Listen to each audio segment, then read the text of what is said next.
What is your favorite religious movie? Do you like religious movies? I have some favorites, which I'm going to be sharing with you in this video, and I'm going to be sharing some of the movies I don't like because a lot of the religious movies, let's just be honest, they stink. They're terrible. They're awful, and I don't like them. Some are well made, like the story of Bakita, From Slave to Saint. I loved that movie until I went and actually researched her life and realized that 98% of the movie was fake. It was false. She was never raped. She never was beaten. The guy was never mean and evil to her.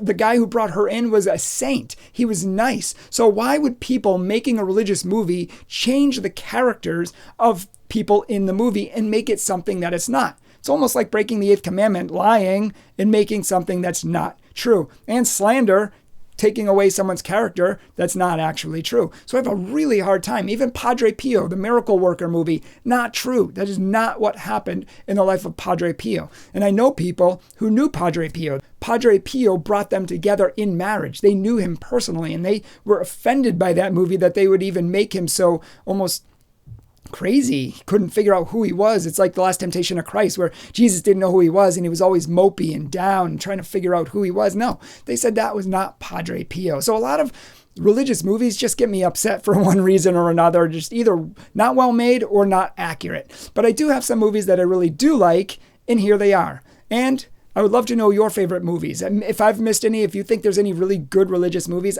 I want to see them. So put them in the comments below because I think other people would want to see them as well.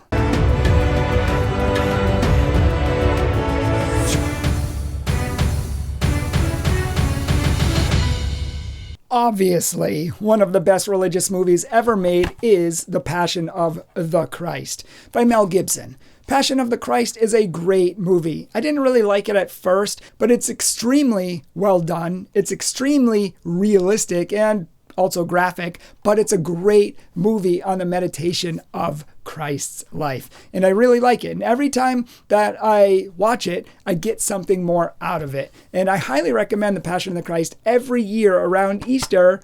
If you haven't seen it, watch it.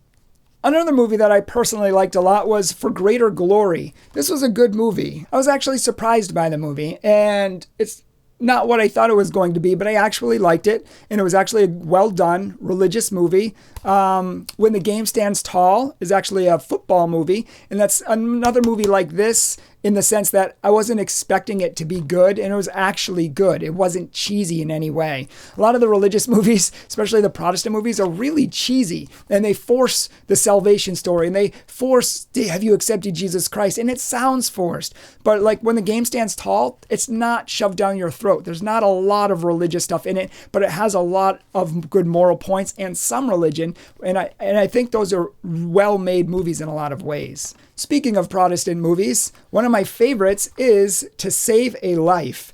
This is actually a very powerful movie, especially it's made for teens, young adults, college age, but it's all, anyone who watches this movie will get something out of it. It literally is not cheesy at all. In fact, they had a cheese squad watch the movie and tear it apart and basically tell what parts of the movie were cheesy, and then they removed those parts. So this is a really well done movie. It's well acted, it's well presented, and it touches on a lot of topics, a lot. If there was a downside of the movie, it tries to stuff too much into one movie. I mean, it talks about cutting, it talks about depression, it talks about bullying, it talks about suicide, it talks about abortion, it talks about popularity and binge drinking and being at the parties, but it also talks about coming to Christ and what that looks like and how it can change your life.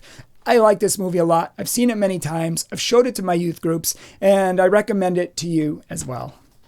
Who doesn't think the classic Romero is a good movie? This is a great movie about a martyr who died for his faith. Everyone knows Romero, and if you don't, watch the movie. But it's well done. It's not cheesy. It's well acted, and I really, really enjoyed Romero. Highly recommend it. The next one isn't necessarily, it's a movie, it's more of a movie documentary, but I really liked the movie documentary Expelled. It's about the existence of God, it's about science and religion, and Ben Stein actually interviews atheists, rabid atheists like Richard Dawkins and other atheists who hate God and religion, basically, and he shows why they're wrong. And this whole thing is about how people who believe in God are being pushed out of colleges, who are being pushed out of schools, are being pushed out of the secular public life just because they believe in God. And they're teaching something that they find in their hearts. And atheists are slandering them. And he goes through this whole thing about why God's real, how it's more reasonable to believe in God, and why these people who live in America should be allowed freedom of speech, but are not. Lastly, and you might be surprised to know this is a religious movie, but I like the movie Lord of the Rings. This is probably my top favorite movie of all time, along with Braveheart. I love the movie Lord of the Rings. This is actually a religious movie written by one of the biggest Catholics in history. J.R.R. Tolkien was a huge Catholic who wrote a lot on the Catholic faith, who lived the Catholic faith 100%. And he made the movie The Lord of the Rings, not like the Chronicles of Narnia, which are, for example, Aslan is Jesus. It's obviously. This is that. This is that. Like C.S. Lewis made everything obvious. This is not so obvious. But if you watch Lord of the Rings, you're going to see that the ring itself symbolizes evil. And everyone who tries to harness this power for themselves becomes corrupted by it. So the whole goal of the story is to destroy the ring and to destroy this evil at all costs, even though it's always tempting us to give into its power. It's always tempting us to give into its evil, and it actually seduces quite a few people in the movie because of the evil that is in the ring.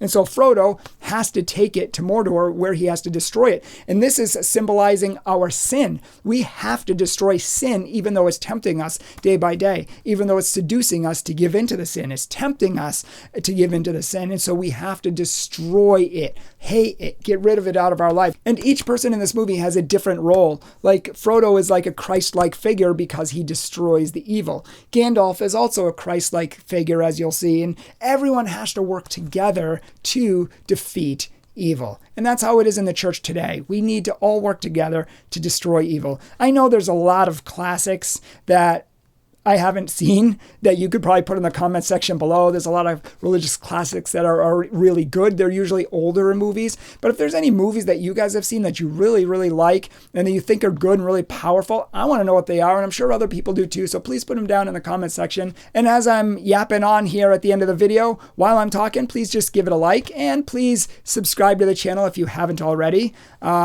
This channel talks a lot about the Catholic faith. It talks a lot about life and living, prayer and spirituality, love and relationships. We literally cover everything here. So if that sounds awesome to you, please subscribe to our channel and please consider supporting our channel and our ministry. We do a lot more than just YouTube videos. We do youth group retreats and Catholic school retreats and confirmation retreats all around New England and different parts of the country. We also are starting a podcast. We also do street evangelization. We also have free book giveaways that we give to teens so they can learn their faith. We do many, many things in this ministry. We're working on 5 new books right now that are on very important topics. So in order to get any or all of this done, we need your support to help us out. Please consider supporting our ministry in some way. $25 a month would be a huge help. If God's blessed you with a good job, if God's blessed you, maybe you're single and you have a great job and you could afford $100 a month or even $50, that would help us to reach souls, to change souls, to save lives, and to help rebuild our church. Thank you so much for watching. God bless you as always.